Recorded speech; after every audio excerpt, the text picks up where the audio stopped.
Good evening, YouTube. It's so glad to be with you. Today I am making Swedish coconut cookies. And the recipe that I'm making is about 20 cookies. So if it's just you and a friend or maybe a treat for your sister or a coworker, this is an excellent recipe, very easy. You can make it with whatever you have left over. Um, the ingredients are all-purpose flour, and I'm using about 3/4 of a cup of all-purpose flour, about a half a capful of vanilla extract, also about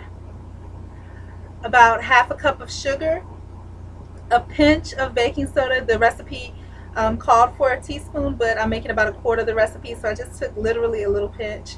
Baking soda, that is, and baking powder, just about another little pinch, because again the recipe called for a tablespoon, so maybe about a teaspoon of that, and shredded dried coconut flakes. I have about 3/4 of a cup of that, and also a half a cup of butter. One stick of butter is a cup of butter. And like I said, I'm very frugal. I like to recycle. I know what it is to count pennies, and I always do, because I don't know, I've just been raised that way. So this is an old yogurt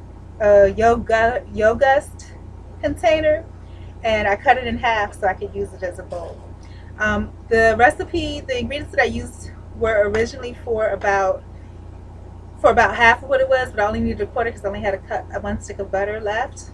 So I'm going to go ahead and just put about half of all of the dry ingredients, except for the coconut, into the container to be stirred.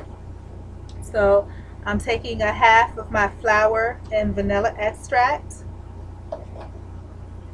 and I'm putting it in there. Also taking about half of my sugar that I have in my container, and I'm also putting that in there as well.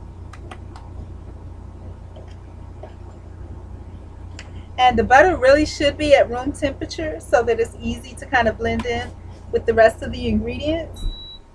And I'm not sure if you can hear me, but it's okay. So we have everything except for the coconut going in right now.